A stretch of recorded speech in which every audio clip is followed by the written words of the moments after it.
हाथ, सांस लेते ऊपर, सांस छोड़ते हुए नीचे, सांस लेते ऊपर, स्ट्रेच करिए, पूरा स्ट्रेच, खड़ी उठी करिए, नहीं बैठे बैठे करिए, ठीक है।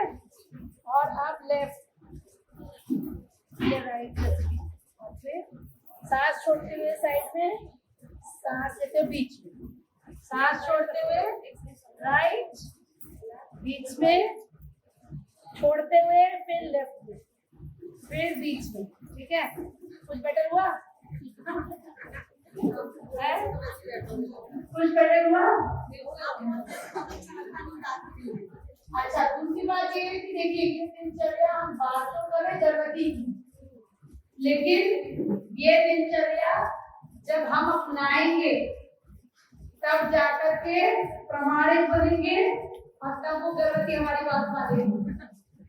हम उसे कह रहे ब्रह्म उठ लो और हम उठते 7 बजे, तो भाई मानेगी वो? गुरुदेव क्या कहते हैं, फिर तो हम गुरुदेव की निगाह में क्या हो जाएंगे, नेता। गुरुदेव कहते नेता जगह जगह मंच पर बोलते रहते कौन मानता उनकी बात, लेकिन हमारी बात क्यों मानते हैं?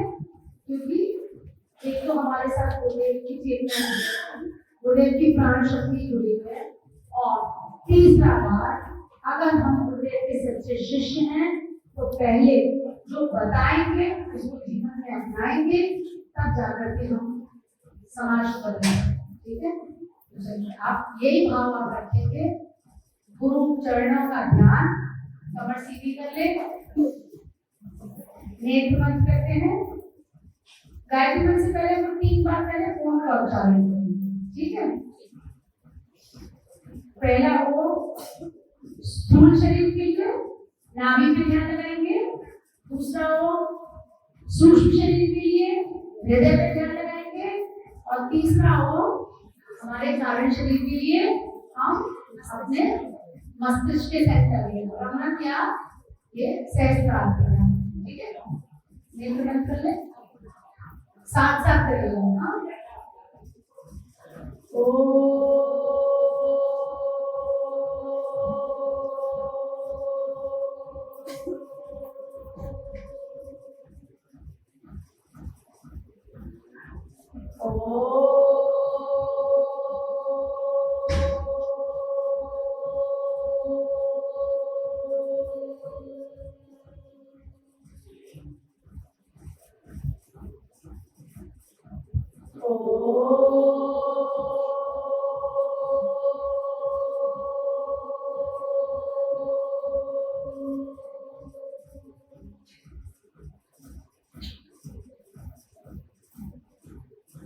नेत्र बंद रहेंगे, गर्दन कमर एक सीट में, दोनों हाथ गोद में, बायां हाथ नीचे, दायां हाथ ऊपर,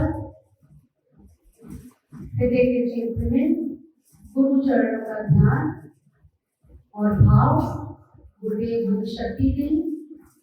आज इस सत्र में बताए जाने वाले ज्ञान को हम आत्मसात करके अपने जीवन में उतार करके हम गर्भवतियों तक इस ज्ञान को पहुंचा सकें।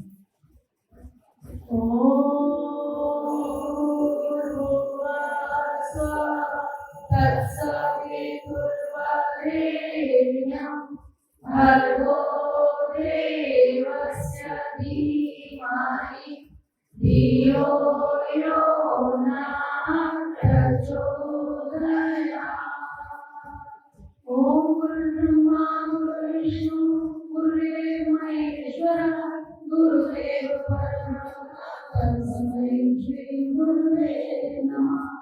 तस्मै श्री गुरुवे नमः। जैसा आपको मैंने बताया था कि पिछली क्लास में, ये जो पूरा प्रोजेक्ट है, अगर आपसे कोई पूछे कि गर्भोत्सव क्या है, तो गर्भोत्सव के 2 भाग हैं। एक तो संस्कार जो आप कर्मकांड के रूप में कराते हैं, जिसमें आप गर्भवती, उसके घर वाले, उसके पति को संकल्प दिलाएंगे क्या करना है क्या नहीं करना है ना। उसके अपने 5 स्टेप भी हैं, उसके विषय में हम कल आपको बता देंगे कि जो जिस तरीके से आप संस्कार कराते रहे हैं उसको भी अब शक्ति कुंज में मॉडिफाई कर दीजिए।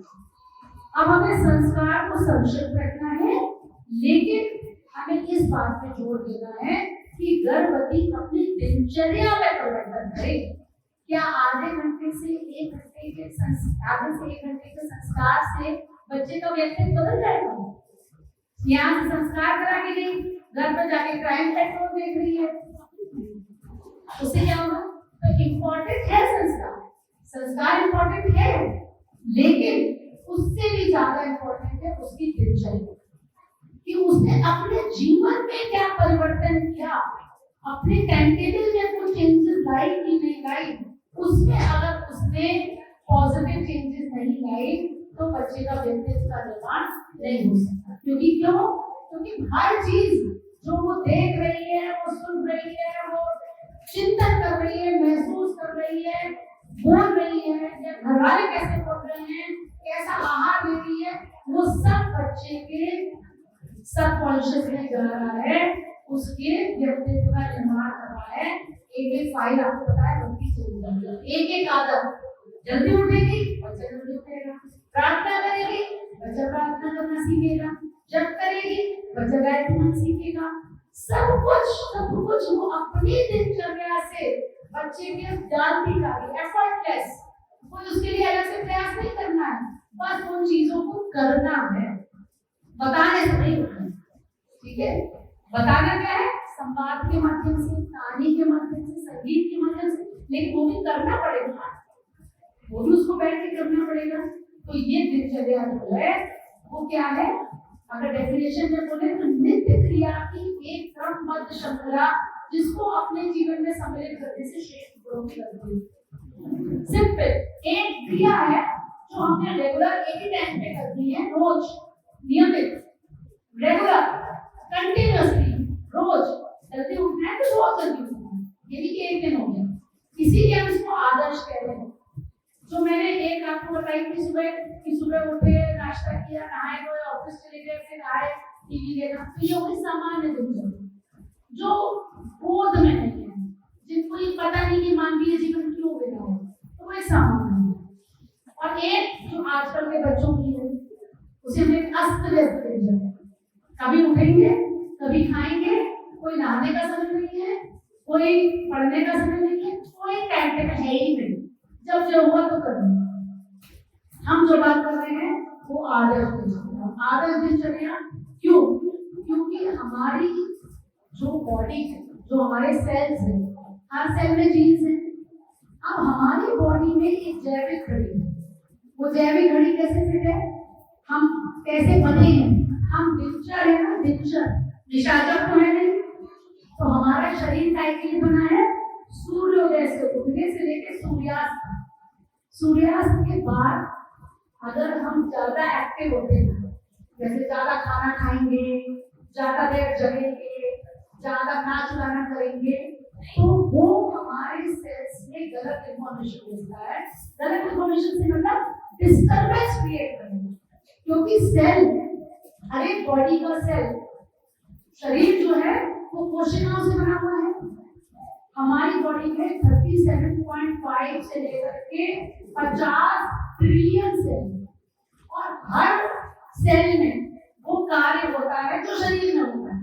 जैसे शरीर खाना खाता है, सेल भी खाना खाता है, शरीर सांस लेता है, सेल भी सांस लेता है, शरीर मरता है, सेल भी कुछ दिन में करता है, शरीर के अंदर प्रजनन शक्ति है, सेल के अंदर भी प्रजनन शक्ति है, सेल, शरीर से मल मूत्र का निष्कासन होता है, सेल से भी टॉक्सिन निकाले जाते हैं। तो हर एक फंक्शन जो शरीर में है वो सेल में भी हो रहा है, तो सेल इंपॉर्टेंट हो गया ना।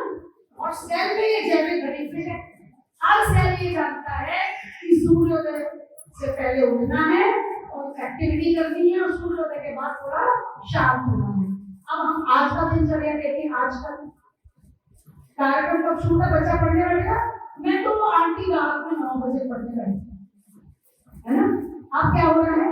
अब ये जो जैविक घड़ी फिट है उसके अनुसार रात में 2-3 बजे आपके शरीर की सफाई होती है, आपके बॉडी से टॉक्सिन निकाले जाते हैं। टॉक्सिन निकालने का जो मेन सेंटर होता है लिवर। अब जो लिवर से सफाई का समय है या लंग्स से सफाई का समय है, उस समय आप स्विगी से जोमेटो से खाना मंगा के खा रहे हैं और जग रहे हैं, गाने सुन रहे हैं, तो ब्लड जो जाना चाहिए था लेवल में, वो ब्लड चला गया ब्रेन में, वो ब्लड चला गया आंखों में, तो फिर लिवर की सफाई हो पाएगी? लिवर की सफाई नहीं हुई और वो टॉक्सिन इकट्ठे वो होके क्या होगा, एक दिन हम बीमार होंगे। ये है जैविक घड़ी। तो ये क्या है, बायोलॉजिकल क्लॉक कहते हैं। हमारा शरीर भी इस हिसाब से बना है। उल्लू का शरीर अलग है, रात में जगता है, उसको जैसे प्रकृति ने बनाया, भगवान ने बनाया, हमको उल्टा बनाया, हम दिनचर्या है। तो जो भी हमारी कोशिकाएं हैं वो पूरी शरीर की गतिविधियों को निर्धारित करती हैं और इस जैविक घड़ी में जो शक्ति होती है कि हजारों की संख्या में जीन्स को या तो क्रियाशील कर देती या अक्रियाशील कर देती। मतलब प्रकृति के नियम के विरुद्ध जाएंगे तो हमारी ये कोशिकाएं काम करना धीरे धीरे मतलब उनकी क्षमता घटेगी, जीन्स जो है अक्रियाशील हो जाएंगे, मैसेज गलत जा रहा है उनके अंदर। और यदि हमारे दैनिक क्रियाओं में जैसे खाना है, सोना है, जगना है, इसमें कोई डिस्टर्बेंस आता है तो ये घड़ियां सही सूचना जीन्स तक नहीं पहुंचा सकती और हमारे शरीर की और मन की व्यवस्था गड़बड़ा देंगे। या शरीर ही नहीं, मन भी। अब इसको हम साइंस से समझेंगे। इसीलिए हम कहते हैं कि आपको जो दिनचर्या है वो आपकी नियमित होनी चाहिए। आज सुना, 3 दिन किया, चौथे दिन आया, नियमित, निरंतर, continuous, same time, same process, मतलब हर वो क्रिया जो जिस समय होनी है उसी समय होनी। नाश्ता अगर 8 बजे है तो 8 से 8:30 में नाश्ता होना है, ये नहीं कि हम 10 बजे करेंगे। अगर हमें 1 बजे विश्राम करना है भोजन के बाद 1 बजे करना है। फिर ये नहीं आज हम नेटफ्लिक्स देख रहे हैं, आज हम नॉवेल पढ़ रहे हैं, नहीं, टाइम टेबल गड़बड़ाना नहीं है, सुव्यवस्थित, ठीक है। और ये एपिजीन्स की आपके दिनचर्या से एक्टिवेट होता है, वो हेल्दी जीन्स को एक्टिव करेगा और डिजीज वाली बीमारी वाले जीन्स को साइलेंट कर देगा आपकी दिनचर्या अगर सुव्यवस्थित हुई, ठीक है। इसलिए हमने इसको 4 भागों में बांटा है, प्रातःकालीन दिनचर्या, मध्यकालीन दिनचर्या, सायंकालीन दिनचर्या और रात्रिकालीन दिनचर्या। और सबसे इंपॉर्टेंट है आपकी प्रातःकालीन दिनचर्या जो शुरू होती है ब्रह्म मुहूर्त से। लेकिन अब हम जब जाएंगे समाज में और वो कह रही है तो 8 बजे उठते हैं, तो हम उसको कैसे कहेंगे कि 4 बजे उठो?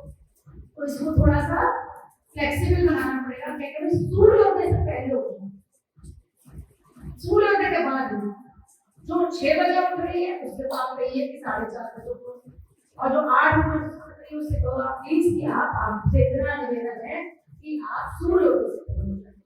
और ये क्यों उठना है जल्दी? क्योंकि प्रातःकालीन ब्रह्मांडीय ऊर्जा का प्रवाह बहुत तेज हुआ है, कॉस्मिक एनर्जी प्रफुल्ल, नेटवर्क एकदम फ्री पड़ा हुआ है। आप दिवाली में मैसेज डालिए, किसी को मिलता है? नहीं, कंजेशन 7 बजे तो पूरा संसार हो जाएगा, फिर तो कंजेशन, फिर आप कॉस्मिक, फिर आप कनेक्शन नहीं बना सकते। सुबह का समय है काम, ब्रह्मांडीय ऊर्जा पर्याप्त है, उस कॉस्मिक एनर्जी को डाउनलोड करना है, प्राण ऊर्जा को, और ईश्वर से संपर्क करना है। इसलिए हमें जल्दी उठना है और ये बात साइंस ने प्रूव कर दिया। तो साइंटिस्ट ने याद करने हैं, आप इतना समझ लीजिए कि ये सुबह उठते हैं जो लोग 3-4 बजे, उसमें नेगेटिव आयंस की प्रचुरता होती है। ये नेगेटिव आयंस हमको प्रफुल्लित रखते हैं, ये नेगेटिव आयंस हमको ऊर्जावान रखते हैं, उत्साहित रखते हैं, आलस्य को दूर करते हैं। ये नेगेटिव आयंस हीमोग्लोबिन के साथ कंबाइन करके ऑक्सी हीमोग्लोबिन बनाते हैं और ये हमको अलर्ट रखता है, मेंटली अलर्ट। जो लोग सुबह उठेंगे वो अलर्ट रहेंगे, उनको आलस्य नहीं आएगा। दोपहर में आप आधा घंटे की नींद ले लीजिए, फिर आप 4 बजे देर से उठेंगे तो दिन भर आलस आएगा। और ये बात रिसर्च ने प्रूव कर दी है। तो नेगेटिव आयंस का होता है, नेगेटिव आयंस की मशीनें लगाई जाती हैं विदेशों में, जहाँ फैक्ट्रियां होती हैं, मजदूर काम करते हैं, वो नेगेटिव आयंस की मशीन लगाते हैं जिससे उनकी ऊर्जा बनी रहे और ज्यादा काम कर रहे हैं। अब सुबह उठने से जो निष्कर्ष निकल के आया वो ये है कि अगर आप ब्रह्म मुहूर्त में उठते हैं तो इम्यूनिटी बेटर होती है, ऊर्जा बेटर होती है, आपके गर्भवतियों में विशेष जगह जगह दर्द, खराश, ये सब नहीं होगा। जो आप एब्जॉर्प्शन बढ़ता रहेगा बॉडी के अंदर। आपको नींद अच्छी आएगी, मतलब नींद जो है जल्दी सोएंगे, जल्दी उठेंगे, गहरी नींद आएगी। और गहरी नींद जब आती है तब आप ताजा महसूस करते हैं। कई लोग कहते हैं हम सोए तो पूरे 8 घंटे, लेकिन हमें आनंद नहीं आता, ऐसा लगा जैसे जग रहे। ये क्या होता है? इसको कहते हैं, 2 तरह की स्लीप होती है, डीप स्लीप और rapid eye movement sleep. NREM sleep, non rapid eye movement sleep, मतलब जो गहरी नींद जिसे स्वप्न में नहीं आते, आप मतलब मृत्यु के समान हो गए उस समय, आपको पता भी नहीं है, होश भी नहीं है कि कहाँ पड़े हैं। वो होती है जो आपकी बॉडी को ऊर्जावान बनाती है। और एक होती है हल्की नींद, जब आपको स्वप्न भी आते हैं, आपको खट्टा भी लगा हुआ है, वो भी ठीक है, वो तो पैटर्न चलता रहता है, थोड़ी देर गहरी आती है, फिर थोड़ी स्वप्नावस्था वाली आती है। लेकिन अगर गहरी नींद का प्रोपोर्शन जितना रिक्वायर्ड उससे कम हो गया तो आपकी बॉडी जो है रिलैक्स महसूस नहीं करेगी, आप नींद को उठने के बाद ही थका थका महसूस करेंगे, ठीक है। और डिप्रेशन कम होता है इससे। अब उसके बाद क्या करना है? सबसे पहले गर्भवती माता को भगवान का धन्यवाद देना, सबको, हम सबके लिए, या गर्भवती की बात नहीं, हम सबकी बात कर रहे हैं। तो ब्रह्मा, पहले तो हम जल्दी उठे, जल्दी उठने के बाद हमने बिस्तर पे गहरी गहरी सांस ली। हम लोग के लिए कार्यकर्ताओं के लिए तो सबसे अच्छा है हम 3 बार गहरी गहरी सांस लें, गुरुदेव का धन्यवाद दें, हमको एक नया दिन दिया आपने, आज का दिन हम पूरी तरह से आपके कार्यों में लगाने का में लगाएंगे और फिर हमें शांति को दर्शन करें, ठीक है। ये नहीं तो आम आदमी को बता रहे हैं, तो ईश्वर का धन्यवाद कि आपको एक दिन हमको मिला। तो गर्भवती को क्या करना है? एक दिन मिला अपने शिशु के निर्माण के लिए, एक और दिन मिला, सोए थे तो थोड़ा ना पता था कि उठ पाएंगे कि नहीं उठ पाएंगे। उसी के साथ आत्मबोध की साधना, इसे कहते हैं डे प्लानिंग। डे प्लानिंग मतलब पूरे मेंटली हमारा दिन प्लान होना चाहिए। अब हम उठेंगे, नहाएंगे, धोएंगे, योगासन करेंगे, प्राणायाम करेंगे, ध्यान, जब कितना समय हमें देना है, ऑफिस जाना है, ऑफिस में क्या करना है, ऑफिस से लौटते हुए संगीत सुनेंगे, बच्चे के संवाद का क्या टाइम है और भोजन बनाने का क्या समय, सारा मेंटली प्लान हो जाना चाहिए, ठीक है। हमको भी करना है। क्यों करना है? आत्मबोध में गुरुदेव ने जो सूत्र दिए हैं, आत्मबोध तत्वबोध की साधना से ये 2 प्रकार की संज्ञाएं बताई गई। सूर्योदय सूर्यास्त के समय संज्ञा करी जाती थी, उसको गुरुदेव ने मॉडिफाई कर दिया, जो जगने और सोने के साथ जोड़ दो। एक दिन नया जीवन और प्रति रात नई मौत। एक दिन का जीवन मान के जिएंगे, अगर एक दिन का जीवन मान लिया तो क्या उस दिन आप टाइम वेस्ट करेंगे? कोई टीवी सीरियल याद नहीं आएगा, इतने काम है वो कर ले, हम करें। एक ही दिन का जीवन मिला है, तो जो हम संकल्प लेंगे वो पूरे होंगे हमारे लिए। क्योंकि जब हम गहरी नींद से जागरण में आते हैं या सोने के समय हम जब जागरण अवस्था से गहरी नींद में जाते हैं, तो उसमें 5 मिनट का एक समय होता है जब हमारा अवचेतन मन की खिड़की खुलती है। उस समय हम जो भी संकल्प लेते हैं वो पूरे होते हैं, क्योंकि मस्तिष्क की ग्रहण क्षमता बढ़ जाती है। तो अगर हम रोज उठते समय संकल्प लेते हैं आज हमें ये गुरु कार्य करना है, वो देखिए आपका जरूर तो प्लानिंग करनी है। ये गर्भवती को बताना है, वो भी अपना डे प्लान करेगी, क्योंकि अगर आप प्लानिंग करते हैं तो ही आप प्रोडक्टिव होते हैं। अनप्लान्ड है, अब सोचेंगे आज क्या करना है, कुछ कर पाएंगे, कर लेंगे थोड़ा 10-20%। प्लानिंग होती तो पूरा 100% अपना दे पाएंगे। हमें प्लान, आज आपने प्लान किया था शक्ति पीठ जाना, तो आप उठे, तैयार हुए, भागे। अब अगर नहीं होता तो विचार करना क्या करना है क्या नहीं करना है, समझे। तो डे प्लानिंग पहले से ही प्लान करते रहना आज क्या होगा।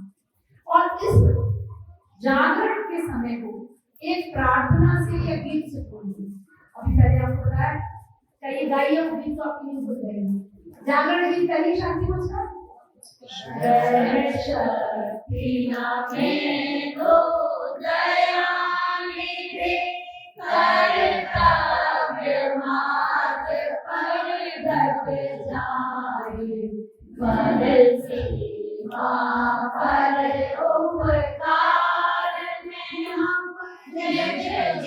जीवन सफल बना जाए। अब ऐसा ही गीत अगर गर्भवती सुनेगी तो एक सूत्र तो उसने जीवन जीने का बच्चे को सिखा दिया। क्या सिखाया? कर्तव्य इम्पोर्टेंट है, अधिकार नहीं। और पर पीड़ा परमात्मा के लिए ये स्वार्थ के लिए भाव भी चला गया और उसका माइंड भी ट्रेन हो गया। आपको बताया समय सेट हो गया, 4:30 बजे 3 बजा मार उठ गई, आपको हमेशा उठेगा। ठीक है, ऐसे ही सोने वाला, ऐसे ही भोजन करनी। तो हमें 3 चीजें साथ साथ करनी है, जागरण, प्रार्थना, आत्मबोध की साधना, ईश्वर का धन्यवाद। ठीक है, ये बेड पे बैठे। उसके बाद ऑप्शनल है दर्शन, है ना। अग्राग्रे वस्ते लक्ष्मी कर मध्य सरस्वती कर मूले से गोविंदा आगे कर दर्शन। अब इसमें ये इम्पोर्टेंट है कि श्लोक आए ना, इसका भाव, सारी जो हमारी सफलताएं इन 2 हाथों में है। मनुष्य अपने भाग्य का निर्माता स्वयं है। ये कर्मठता की निशानी है। भाग्यवादी नहीं बनना है, कर्मवादी कर्मयोगी बनना है। ये भाव बच्चे को देगी। मंत्र आना, श्लोक आना आवश्यक नहीं। ठीक है, तो ये भाव कर्म का दर्शन की बात। उसके बाद धरती माता को प्रणाम। धरती माता को प्रणाम करने में भी आता है श्लोक, बहुत अच्छी बात है। नहीं आता तो केवल ये भाव कि ये माँ ही मेरी परमानेंट माँ है। इस जन्म की माँ तो इसी जन्म की माँ है। जितनी बार, जितनी योनियों में, जितने जन्मों में आए, किसी माँ ने तो हमें सहारा दिया, किसी माँ ने धारण किया, किसी माँ ने पोषित किया। तो उसकी कम से कम जो गुण है, क्षमाशीलता के, धैर्य के, उर्वरता के, वो मेरे अंदर आए। बच्चे को ये भाव देंगे कि इस माँ का शोषण नहीं करना, इस माँ का पोषण करना। और वहीं से संकल्प लिया जा सकता है वृक्षारोपण, कि हम इस माँ को हरा भरा बनाएंगे, इस माँ का पोषण करेंगे। ठीक है, तो माँ के क्या हो गया, बच्चे को भी क्या क्या सिखा दिया, क्षमाशीलता का गुण, धैर्य का गुण, उर्वरता, उसके अंदर उर्वरता शक्ति और पोषण का गुण, और पर्यावरण की रक्षा। पर्यावरण है ना, सामाजिक व्यवस्था, यही से शुरू हुई। अब ये मैं बता दूं आपको कि प्रार्थना की शक्ति पे भी रिसर्च हो चुकी है। इस डॉक्टर ने, डॉक्टर रॉबर्ट बेंसन ने रिसर्च करी। 2% अपने पेशेंट के, एक से प्रार्थना कराई और एक से नहीं करी। तो जैसे कहते हैं ना, दवा के साथ हुआ भी, जिन्होंने प्रार्थना करी उनकी हीलिंग ज्यादा अच्छी है, जिन्होंने प्रार्थना नहीं करी केवल दवा खाई वो देर से गई। तो प्रार्थना की शक्ति से आप अवगत कराइए और गारंटी से कहिए कि छोटी छोटी बातों के लिए, यहाँ दर्द वहाँ दर्द, थोड़ी एसिडिटी के लिए गोली नहीं खानी है। अगर तुम नियमित योगासन प्राणायाम करोगी, जल्दी उठोगी और जो हम बता रहे हैं उसको फॉलो करोगी, तो ये तकलीफें तुम्हें परेशान नहीं करेंगी। तो उसकी अननेसेसरी की जो छोटी छोटी दवाइयां आजकल खाते हैं ना, छोटी छोटी बात के लिए आ जाती है। उल्टी हो गई मैडम, अरे ये तो एक फिजियोलॉजिकल प्रोसेस है, नेचुरल प्रोसेस है। प्रेगनेंसी बीमारी थोड़ी ना है कि हर छोटी बात के लिए गोली लेनी चाहिए। लेकिन डॉक्टर भी क्या करता है, डॉक्टर भी सोचता है, आजकल डॉक्टर को इतना दिमाग लगाते नहीं है, ना इतना कोई उनका सहानुभूति जुड़ी होती है। तो बस वो कंपैशन नहीं होता इतना कि भाई इसको हम समझा के काउंसलिंग करके ठीक कर दे, गोली लिखते हैं। तो अननेसेसरी दवाइयां खा रहे लोग और उससे अननेसेसरी प्रॉब्लम्स और बढ़ रहे हैं। ये आप लोगों को समझना है। ठीक है, उसके बाद तो सबसे इम्पोर्टेंट है, आप लोग में से कितने लोग करते हैं उषा पानी? अभी बहुत सारे लोग हैं जो उषा पानी नहीं करते, आज से शुरू करें। ये बहुत इम्पोर्टेंट है। सुबह उठते ही 1 लीटर कम से कम सादा या आजकल गर्मी आप सादा ही करेंगे, सादा पानी घूट कर करके, उकड़ू बैठ के या बेड पे बैठ के या कुर्सी पे बैठ के, रीढ़ की हड्डी को सीधा रखते हुए घूट कर करके पानी पीना है। जो लोग नहीं पीते वो 1 गिलास से शुरू करें और 1 लीटर पे आओ। लाभ क्या है इसका? जब आप मुंह में पानी को मुंह में घुमाइए और फिर पीजिए, तो मुंह में रात भर में जो बैक्टीरिया, छोटे छोटे जीवाणु, कीटाणु, वायरस इकट्ठे हो गए थे, वो पानी के साथ डाइल्यूट होकर के पेट में जाते हैं और रोज नए बैक्टीरिया होते हैं, तो इसलिए रोज नई एंटीबॉडी बनती है। आपने कोविड की वैक्सीन लगवाई? कोविड के ही वायरस को मार कूट के, अधवारा करके वैक्सीन में डाल दिया गया, वो लग गया, उससे एंटीबॉडी बन गई। अब रोज जो हमारे बैक्टीरिया है मुंह में तरह तरह के अलग अलग रोज पानी के साथ अंदर जा रहे हैं, तो रोज नई एंटीबॉडी बनेगी।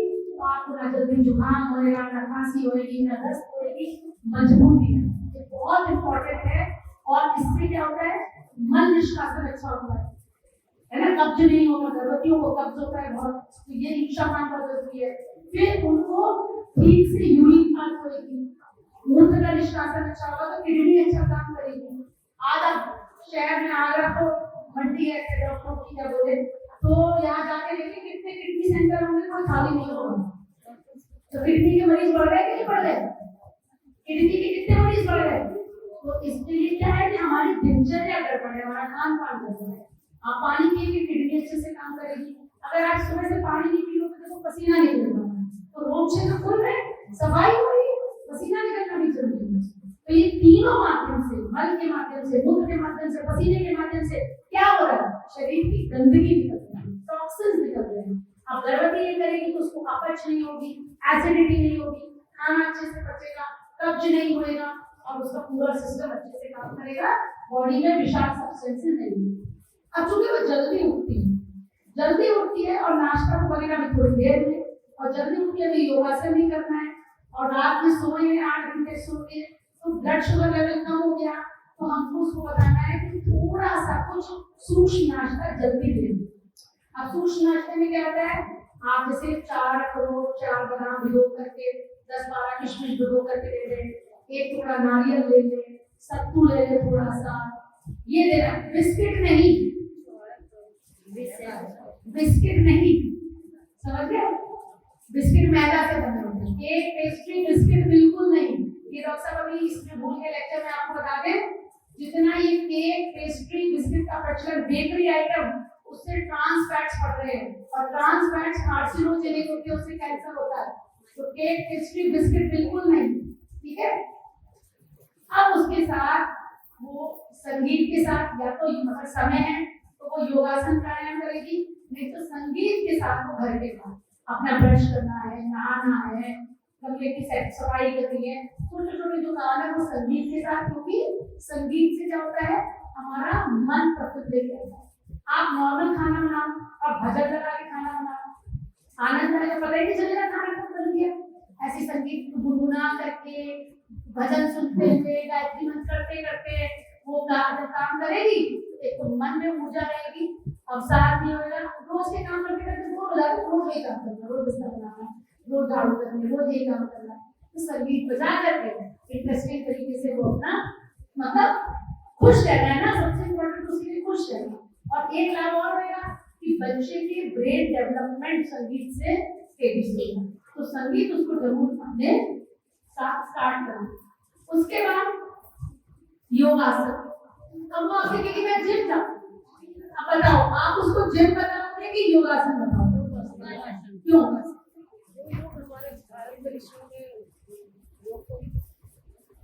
आप ऐसे नहीं मानेंगे, आपको तो विज्ञान बताना पड़ेगा। योगासन महाविज्ञान ने दिया है कि योग को एक्सरसाइज ना समझे। हमारे शरीर में कुछ ऐसे मर्म स्थान होते हैं, जैसे एक्सिला में, गर्दन में, पेट और छाती जहाँ मिलते हैं वहां पर, ये मर्म स्थान बहुत इंपॉर्टेंट पॉइंट होते हैं। पुराने जमाने में जब लोग युद्ध करते थे तो मर्म स्थान पर प्रहार करते थे, इस स्थान पर प्रहार हो गया तो कभी कभी डेथ भी हो सकती है। ये मर्म स्थान में 2 तरह की विद्युत, अव्यवाह और कव्यवाह विद्युत होती है। ये दोनों विद्युत का संतुलन बना रहे, ये बहुत इंपॉर्टेंट है। और मर्म स्थान में विष वायु का टॉक्सिन्स जमा ना हो, ये सब काम तभी होता है जब आप योगासन करते हैं। योगासन करने से मर्म स्थान सुरक्षित रहते हैं, अव्यवाह विद्युत का बैलेंस बना रहता है और आपका स्वास्थ्य अच्छा रहता है। धन्यवाद। आपको गूढ़ अध्यात्म में ले जाके मैं आपको सिंपल चीज बताती हूँ। मैं आपको सिंपल ये बताती हूँ, गुरुदेव लिखते हैं अपनी पुस्तक में, आसन प्राणायाम ध्यान में, पुस्तक 25 ध्यान प्राणायाम प्रत्याहार नहीं, आसन प्राणायाम, आसन प्राणायाम, उसमें लिखते हैं कि योग आसन ही व्यायाम की वो विधि है जिससे मांसपेशियां, स्नायु तंत्र मतलब आपका नर्वस सिस्टम, हड्डी, मज्जा, इसमें मजबूती भी आती है और इसमें लचीलापन भी आता है। आपको डिलीवरी के लिए क्या चाहिए? जब तक उसकी मसल्स के अंदर लचीलापन नहीं होगा, बच्चा नीचे कैसे आएगा? और ये बोला आजकल हिलती डुलती नहीं है वो। तो ये एक्सरसाइज और क्या होता है, जगह जगह दर्द, जकड़न आ गई। ये क्या हुआ कि आपके नर्व्स में आपको प्रेशर पड़ रहा है। जैसे बैक है, आपकी बैकबोन होती है। जब क्या होता है, बैकबोन में आपने देखा होगा ऐसे घुटके होते हैं, है ना, जैसे डिस्क कहते हैं उसे, है ना, स्पाइनल कॉर्ड में घुटके होते हैं। उसी में से पतले छेद होते हैं, उसमें से आपकी नसें निकलती हैं, नर्व्स। अब क्या होता है, जैसे जैसे पेट बढ़ता है गर्भवती का, इन पे दबाव पड़ता है, आगे को खिंचाव पड़ता है, तो नर्व्स में प्रेशर आता है, उसको कमर में दर्द होता है।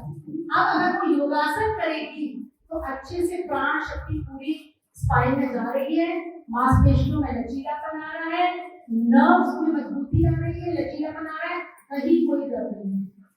उसकी मसल्स और लिगामेंट्स और उसकी नर्व सब स्ट्रॉन्ग हो रही है, कहीं कोई दर्द नहीं है। इसी तरह से, इसीलिए ये गर्भावस्था में योग का जो पूरा पैटर्न है, जो नियमित अर्चना वर्मा दीदी लखनऊ से है, तो बाकी पाठशाला के अंतर्गत सुबह 6:45 से 6:45 लेती हैं, उसको आप देखिए, वो कितना बढ़िया पैटर्न है, तो पूरा पैकेज है कि किसी को उसमें कोई पूरी प्रेगनेंसी 9 महीने तक वो आराम से एक्टिव रहेगी, क्योंकि उसकी हर मसल, हर जोड़, हर उसका मतलब जो अंग है वो खुला हुआ रहता है, खास तौर से बैक, पेट का निचला हिस्सा, थाइस, पेरिनियम, ये हिस्सा इस तरह से स्ट्रॉन्ग और लचीलापन दोनों से रहता है, मजबूती और लचीलापन, कि एक तो गर्भाशय अच्छे से ग्रो करता है, बच्चे को अच्छे से जगह मिलती है, बच्चेदानी का मुंह टाइम आने पे आराम से खुल जाता है।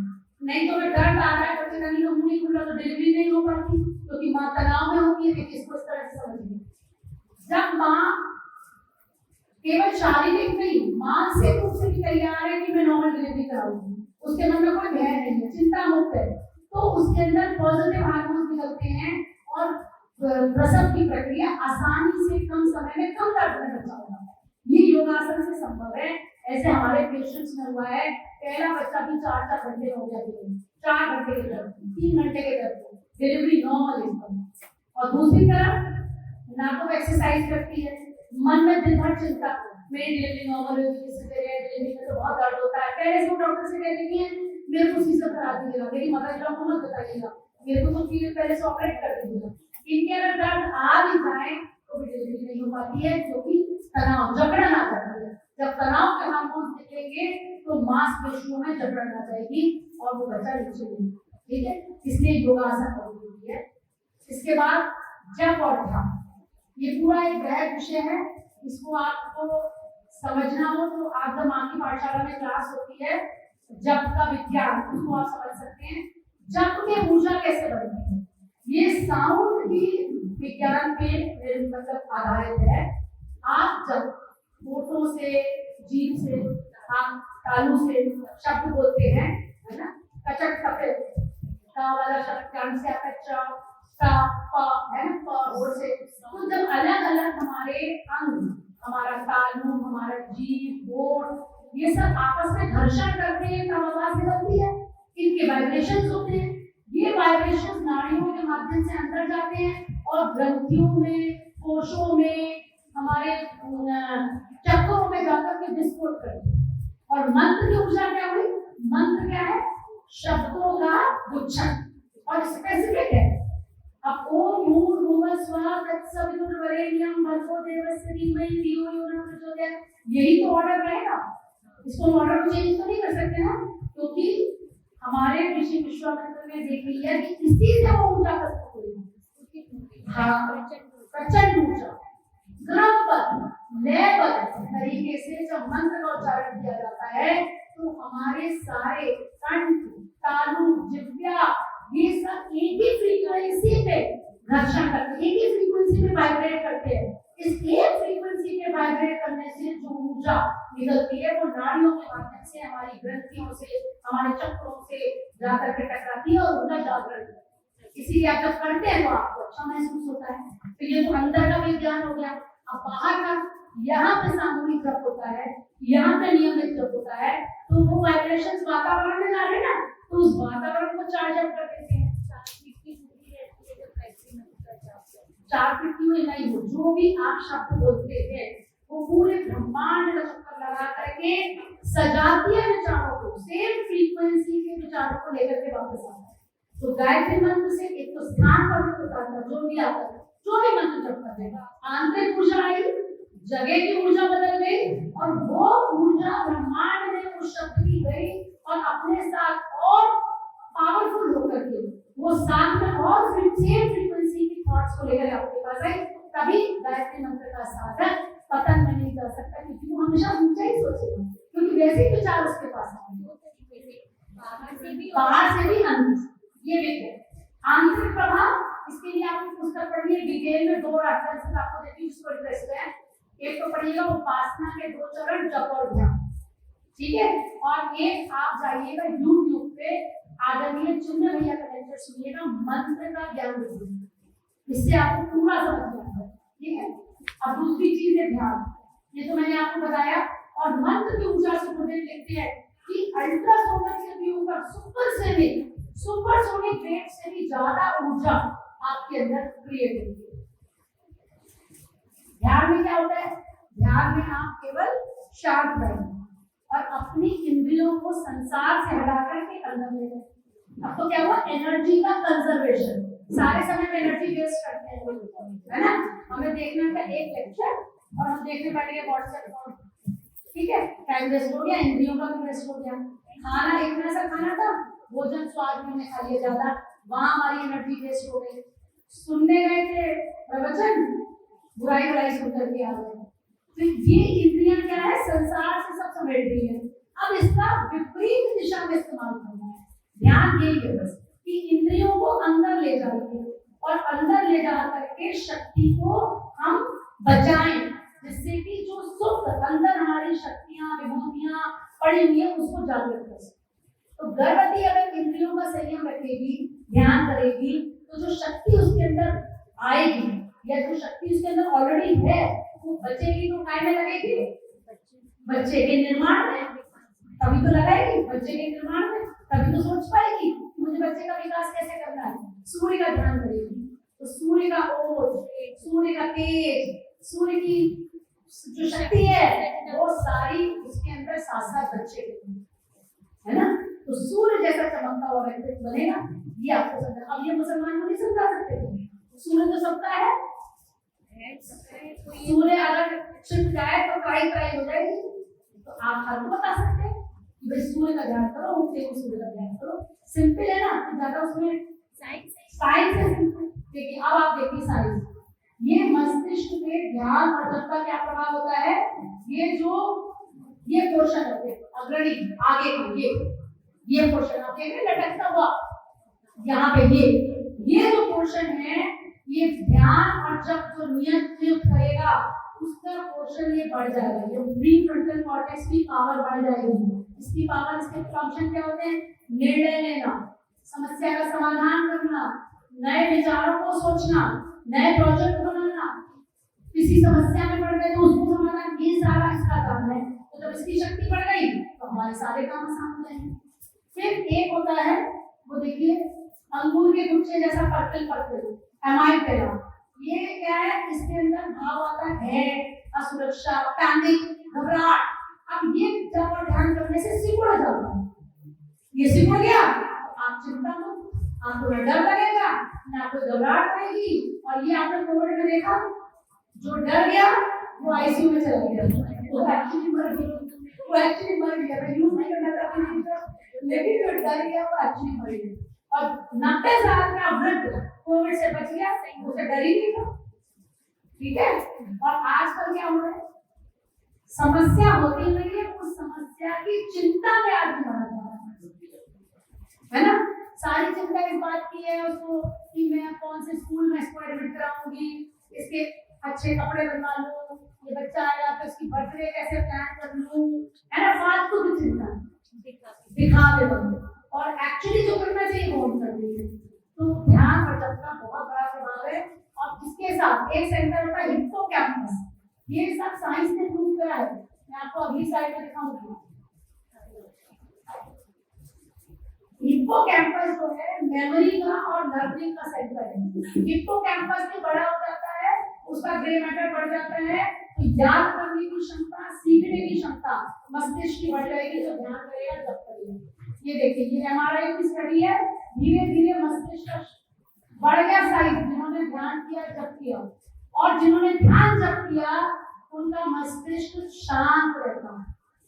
जब एक पायलट अपना प्लेन रनवे पे ला रहा है, जिस समय लैंड कर रहा है, उसके मस्तिष्क में इतनी हाई पावर ब्रेन, मतलब ब्रेन बहुत तेजी से काम कर रहा है उसका, उसमें गामा वेव्स होती है। हम बोल रहे हैं, आप सुन रहे हैं, इस समय हमारे मस्तिष्क का अगर ईईजी जानते हैं ना, ईसीजी हृदय के लिए होता है और ईईजी होता है ब्रेन के लिए।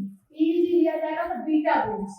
अब हम ध्यान करने जब बैठ जाएंगे तो हमारे मस्तिष्क में अल्फा वेव्स की प्रधानता होती है। अल्फा वेव्स क्या करती है? मस्तिष्क को शांत रखती है, बहुत प्रफुल्लित भी रखती है। और जब हम डीप स्लीप में होते हैं तो थीटा और गामा, और जो छोटे छोटे बच्चे होते हैं, मतलब 2 साल के, 3 साल के, इनका मस्तिष्क भी लो इलेक्ट्रिकल एक्टिविटी पे काम करता है। अपनी सोच नहीं है, ये क्या कर रहे हैं? ये देख करके सीख रहे हैं। इनका अपना मस्तिष्क अभी थॉट प्रोसेस, विचार करने की क्षमता नहीं डेवलप हुई है। ये डेल्टा और गामा, जो डेल्टा और थीटा वेव्स पे इनका ब्रेन काम कर रहा है, और ये क्या करते हैं? जो देखा उसको डाउनलोड कर दिया। मम्मी ने कहा, मम्मी से पापा ने कहा फोन आया और जाओ कह दो कि पापा घर में नहीं है, बस उसने सीख लिया। उसको पढ़ना पता है, झूठ बोलना हुआ कि सच बोलना हुआ, उसने तो वो व्यवहार नहीं करके सीख लिया, बस मैं डाउनलोड हो गया।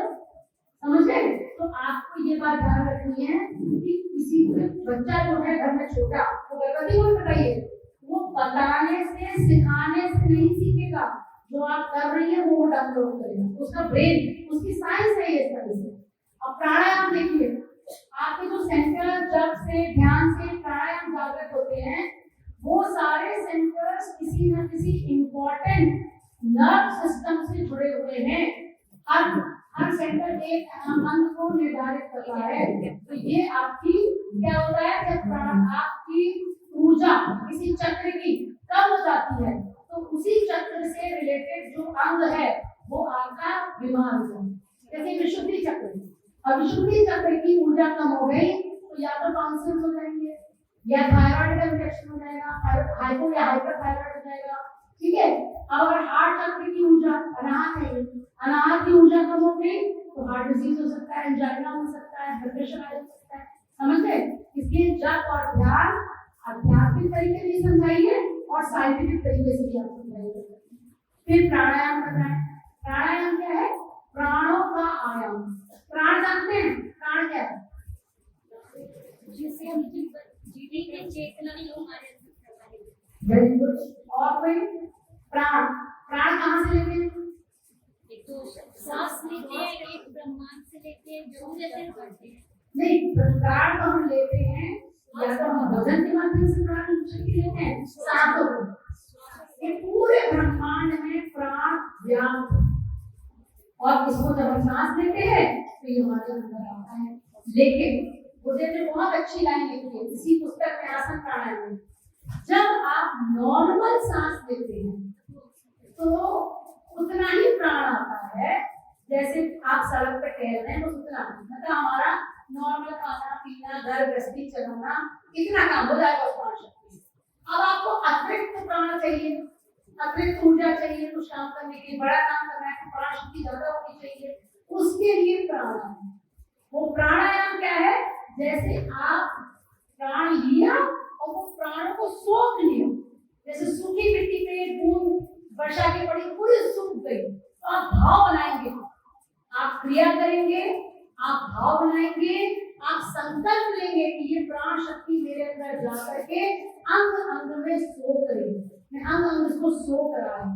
तो वो जो है वो प्राणायाम होगा जैसे आपने किसी मुसाफिर को धर्मशाला में टिका दिया।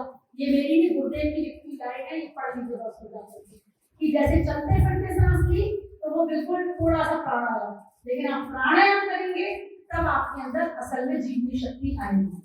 फिर यज्ञ भी आप करिए, उसको बताइए, अगर कम से कम रोज नहीं तो वीकली यज्ञ को से जोड़ लीजिए। अगर गायत्री शक्तिपीठ के पास रहती है तो उसको आमंत्रित कर लीजिए कि यहाँ की यज्ञ करें।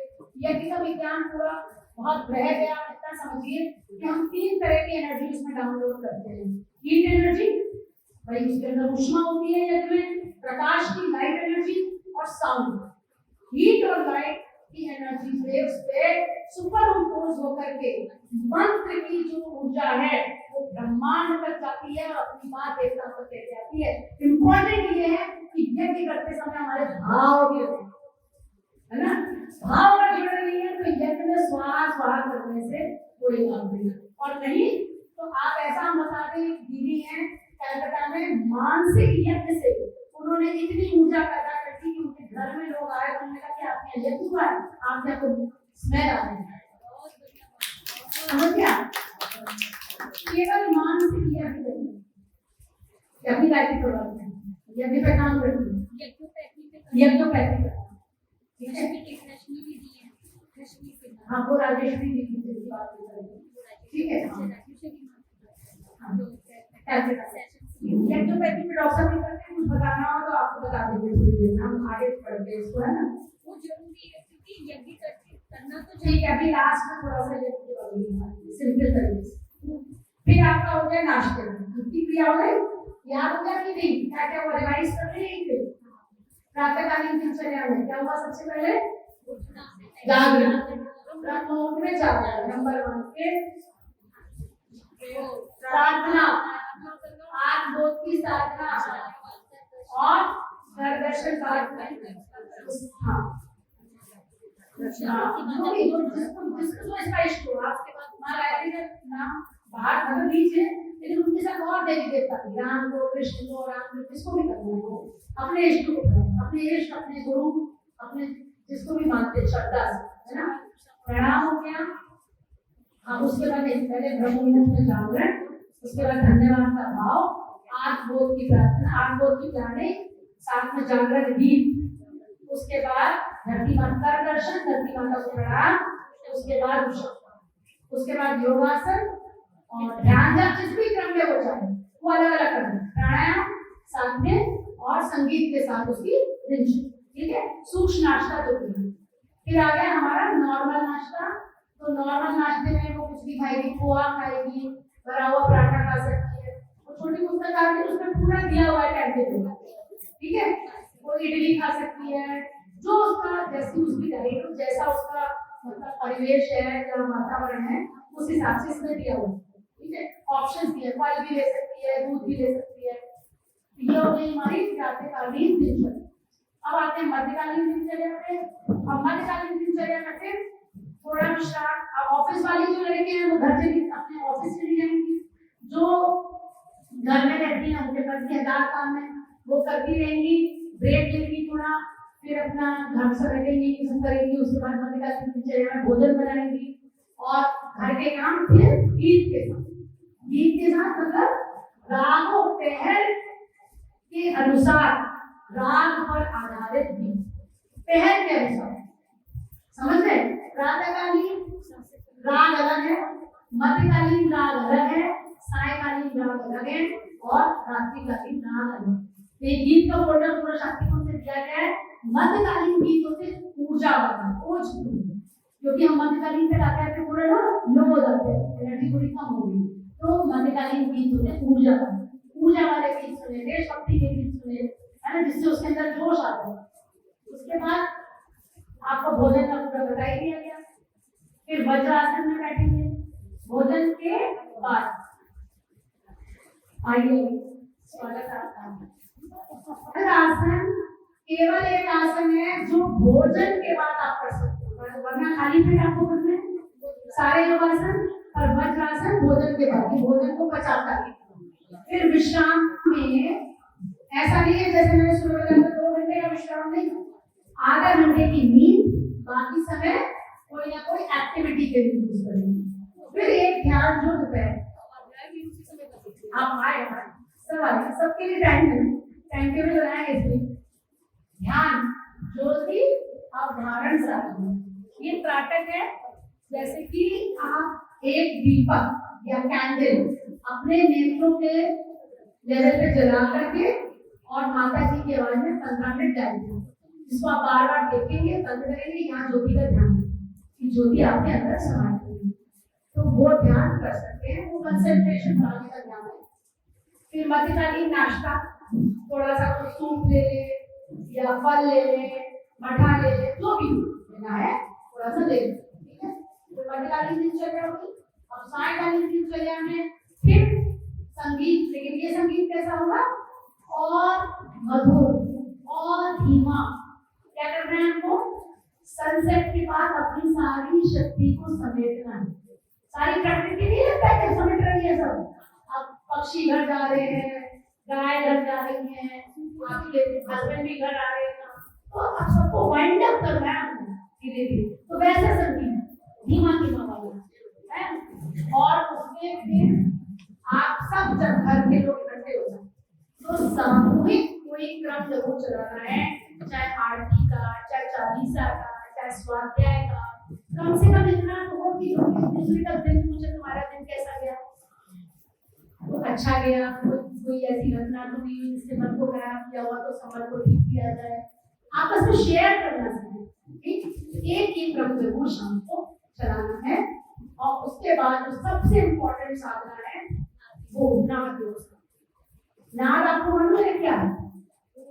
ध्वनि विष्णु जी की, कृष्ण भगवान की बात। हाँ, देखो नाद कैसे समझो, हमारे जो कान हैं वो नॉर्मली 20 से 20,000 हर्ट्ज तक हो जाते हैं। पर ऐसा थोड़ी ना है कि 20 से कम की ध्वनि नहीं है और 20,000 से ऊपर की ध्वनि नहीं है। ब्रह्मांड तो है, हम सुन नहीं सकते, कुत्ता सुन सकता है।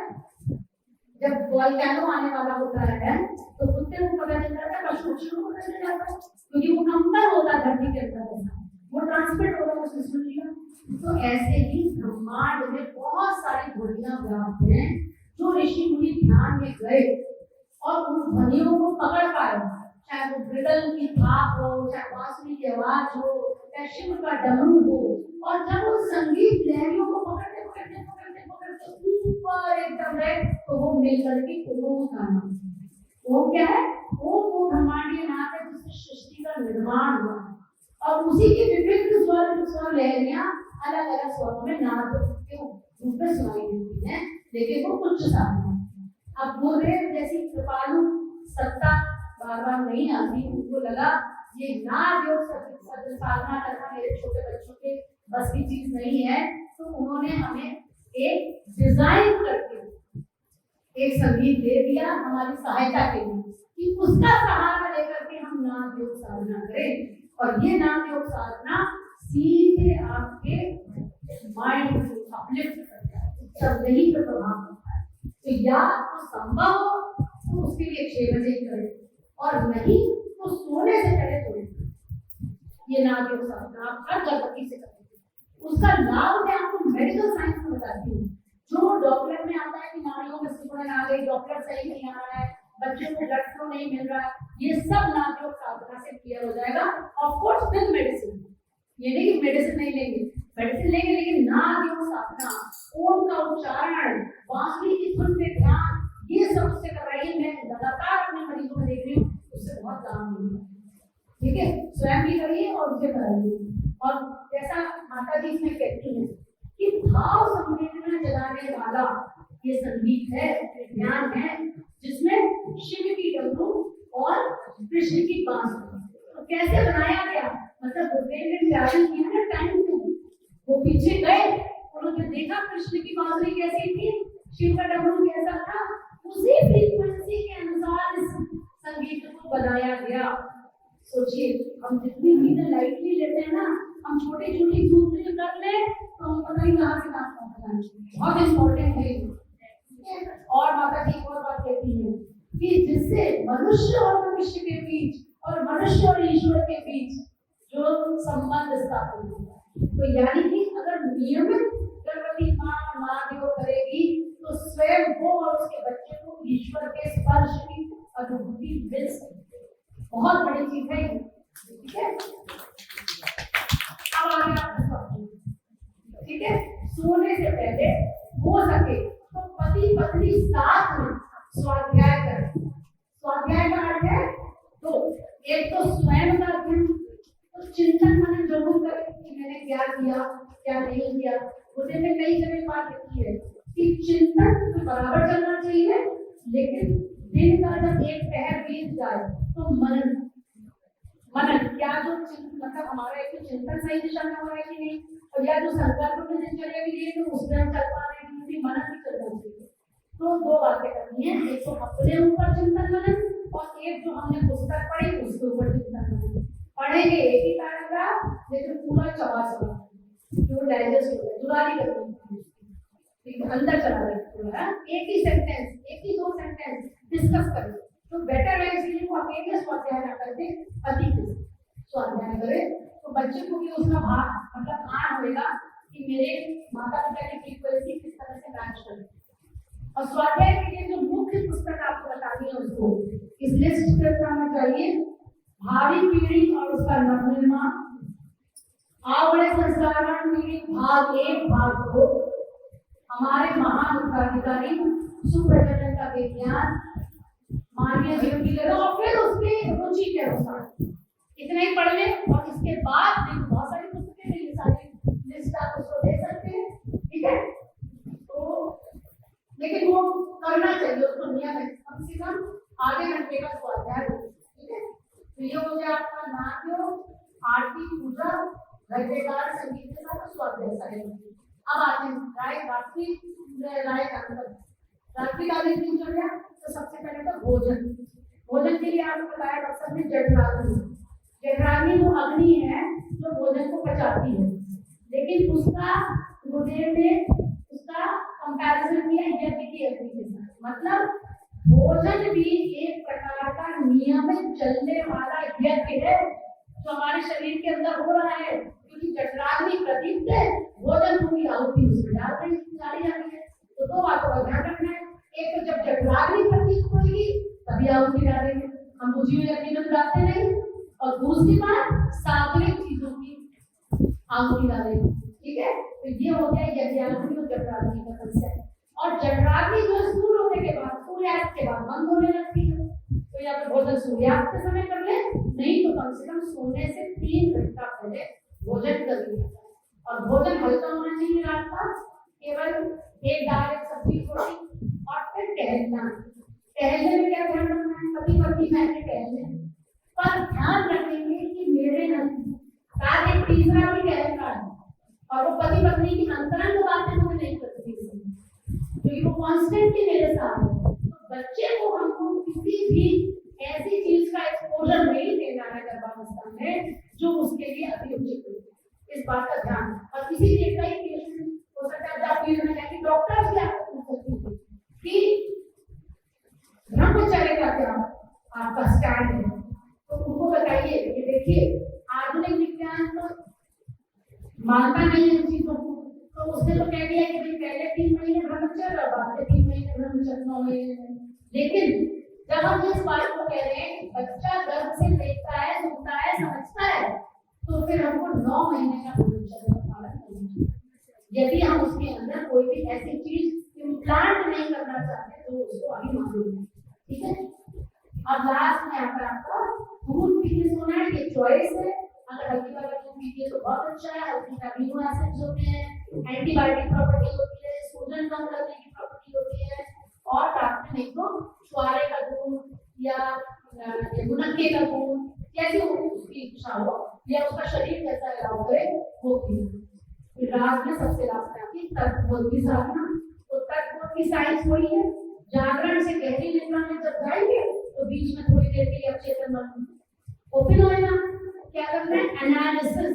सुबह हमने करी थी डे प्लानिंग, अब हम करेंगे समीक्षा कि जो हमने सोचा था वो किया नहीं कोई बात नहीं किया तो कोई दुख नहीं, कोई ग्लानि नहीं, कोई रिग्रेट नहीं, कोई गलत इमोशन, कोई नीचा भाव नहीं आना, कोई बात नहीं हो पाया कल प्रयास करेंगे क्षमा याचना। और इसका मतलब ये नहीं कि हम बाबा रोज में क्षमा याचना करेंगे और भाई हम तो कल करेंगे, वो नहीं। जेन्युइनली हमने ट्राई किया, सच्ची हम करना चाहते थे नहीं कर पाए, तो ईश्वर से, गुरु से, इष्ट से क्षमा मांग करके अगले दिन का संकल्प और बिल्कुल निश्चिंत हो करके अपने गुरु चरणों में अपनी सारी चिंताओं को सब दे करके उनको समाहित करके और फिर उनके पूरा उनके समक्ष पूरा समर्पण करके हम आराम से निद्रा की गीत बोल बजाएंगे, निद्रा रात्रि का शयन गीत बजाएंगे। अब गाली जो होगी तू हमारा ज्ञान दाता है विधाता, तू हमारा है, तू ही ज्ञान दाता है।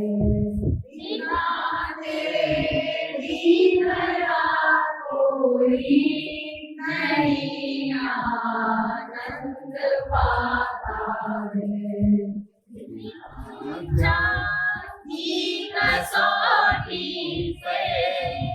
से तू जान लेता है,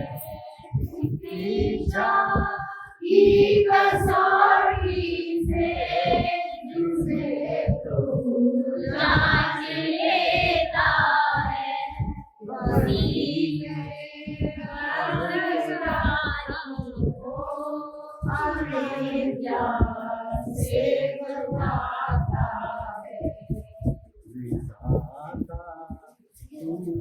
तो आपको समझ में आया? गीत का आनंद तो समझ में आया है ना? गीत से कितना आनंद आता है, ठीक है? तो ये आपको उसको इम्प्लीमेंट कराना है। तो आप जब क्लास लेने जाएंगी तो एक बात समझ लो, जब भी कहीं क्लास लेने जा रहे हो, हमने हजारों क्लासेस ले ली हो, लेकिन एक छोटी तैयारी बनती है ना? जरूरी है कि रात में एक बार अपने पन्ने जरूर पलट लीजिए, एक माइंड में प्रिपेयर कर लीजिए कि मुझे क्या बताना है, नहीं तो वो इफेक्टिव नहीं होगा, समझ गए? और प्रैक्टिकल टिप्स, जब तक आप उसको बहुत सारा ज्ञान बताया है, बहुत सारा आपने विज्ञान बता दिया, लेकिन उसको प्रैक्टिकल टिप्स नहीं बताई तो वो इम्प्लीमेंट नहीं करता है, ठीक है? तो ये आज आपने दिनचर्या समझी, आई होप समझ में आई होगी। अब हमने क्या हुआ, WHO की डेफिनेशन इसमें कंप्लीटली कवर कर दी। शारीरिक स्वास्थ्य के लिए आसन और आहार, मानसिक स्वास्थ्य के लिए प्राणायाम, ध्यान, संगीत, स्वाध्याय और प्रवचन, सामाजिक स्वास्थ्य के लिए परिवार के सभी सदस्यों को इकट्ठा करके आरती, बलिदान, स्वाध्याय, भोजन, जो भी हमने कोई एक्टिविटी शामिल करी, और आध्यात्मिक स्वास्थ्य के लिए आत्म, तत्व, प्रार्थना, यज्ञ, ठीक है? तो ये चारों आयाम हमारे पूरे हुए, और अब डेफिनेटली ये बच्चा पूर्ण रूप से स्वस्थ होगा, शरीर से, मन से, भावनाओं से पूर्ण रूप से स्वस्थ होगा अगर दिनचर्या करेगी। तब आपको नेक्स्ट स्टेप में आपको बता सकते हैं कि अब आगे तुम समझो, पहले दिनचर्या करो और आगे ये समझो कि इन छोटी छोटी चीजों को करने से तुमने 9 तरह की प्रतिभाओं का विकास गर्भ से कर दिया। ऐसे सीखना ही नहीं है, ये छोटी छोटी चीजें अगर करनी तो 9 प्रकार की जो प्रतिभाएं हैं, 9 इंटेलिजेंस बच्चे के अंदर डेवलप हो जाएगी। और देखो बच्चा फिर क्या बोलेगा, प्यारी माँ, आशा है आप मेरे उज्जवल भविष्य के लिए अपनी दिनचर्या को बदलने का पूरा प्रयास करेंगी। ये हर बच्चा अपनी माँ से चाहता है, लेकिन ना तो माँ को पता है और हम अपने आलस्य में पहुंच ही नहीं लगे, तो गलती हमारी भी है, समझ गए? अगर हम पहुंचा नहीं पा रहे हैं तो फिर एक हमारी जो है हमारी तरफ से कमी है, और ये कमी पूरी करेंगे हम माँ की पाठशाला से जोड़कर।